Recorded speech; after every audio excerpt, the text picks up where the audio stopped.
تو ان 10 دنوں میں کرنے کے کام کیا ہے؟ نمبر 1 نماز ہے.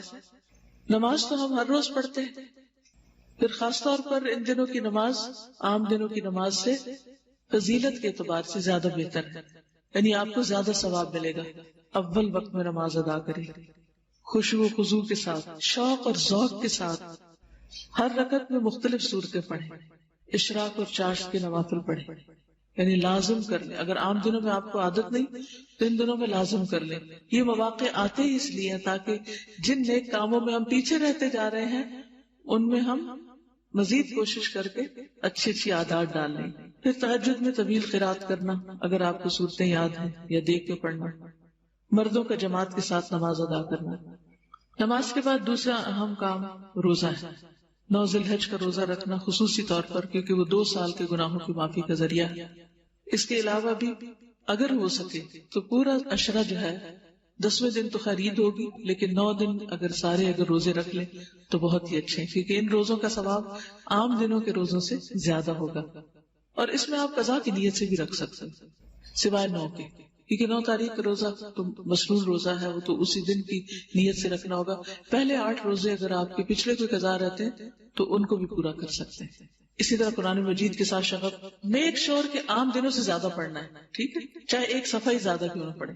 پھر اسی طرح کام کاج کرتے ہوئے مختلف قرآن کی قرات سننا، نئی صورتیں حفظ کرنا، حفظ کی دہرائی کرنا، قرآن مجید کا ترجمہ اور تفسیر پڑھنا یا سننا.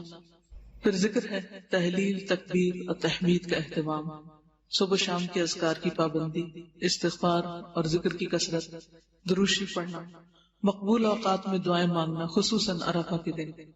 پھر صدقہ و خیرات، ہر روز کچھ نہ کچھ ضرور صدقہ کریں، چاہے چھوٹی سے چھوٹی اماؤنٹ ہو. ان دنوں میں جو صدقہ کریں گے وہ پورا سال صدقہ کرنے سے زیادہ افضل ہے. زکوٰۃ کی ادائیگی کا اہتمام کریں اگر آپ کی ڈیو ہے. زائدہ ضرورت چیزیں صدقہ کریں، اگر ہو سکے تو گھر کی صفائی کر لیں اور ایکسٹرا چیزیں ساری الماریوں سے، دوسری چیزوں سے جو بھی زائد جمع ہو گیا ہے اس کو نکال دیں.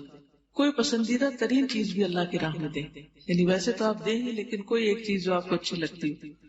والدین، بیوی بچوں اور عزیز و اقارب پر خرچ کرنا، رشتہ داروں وغیرہ کے لیے عید کے تحفے، تحائف وغیرہ یا جو بھی آپ اس میں سے کر سکیں. ان کو فون وغیرہ کریں، خصوصاً عید سے پہلے. عام دنوں میں اگر نہیں تو عید سے پہلے یا عید کے دن، وہ بھی 10واں دن ہی شمار ہوگا. پڑوسیوں کی خبر گیری، ضرورت مندوں کی مدد، اجتماعی بھلائی کے کاموں میں والنٹریلی خدمت انجام دینا. قربانی تک ناخن اور بال نہ کاٹنا، کیونکہ اگلے 10 دن میں ایک بال بھی نہیں اتار سکتے آپ. پھر عید کے دن کی سنتوں پر عمل کرنا، عید کی نماز کا اہتمام کرنا، اخلاص نیت سے قربانی کرنا، قربانی کا گوشت کھانا اور دوسروں کو کھلانا. پھر متفرقات میں نیکی کا کوئی موقع ضائع نہ کرنا، بے مقصد کاموں اور باتوں سے پرہیز کرنا، گناہوں سے بچنا. یہ کچھ کرنے کے کام ہیں جن کو آپ کر سکتے ہیں. آئندہ کے دنوں میں جو آپ اچھے عمل کریں گے وہ عمل اگرچہ آپ سال کے باقی دنوں میں بھی کرتے ہیں، لیکن ان دنوں میں کرنے سے وہ کام اللہ تعالیٰ کو زیادہ پیارا ہوتا ہے. تو اس لیے آنے والے 10 دنوں کو معمولی نہ سمجھیں، ان کی قدر کریں. ہمیں نہیں معلوم کہ آئندہ سال یہ دن ہماری زندگی میں آتے ہیں یا نہیں آتے، اس لیے آج سے پلان کر لیں کہ ہم نے اگلے 10 دن کیا کرنا ہے.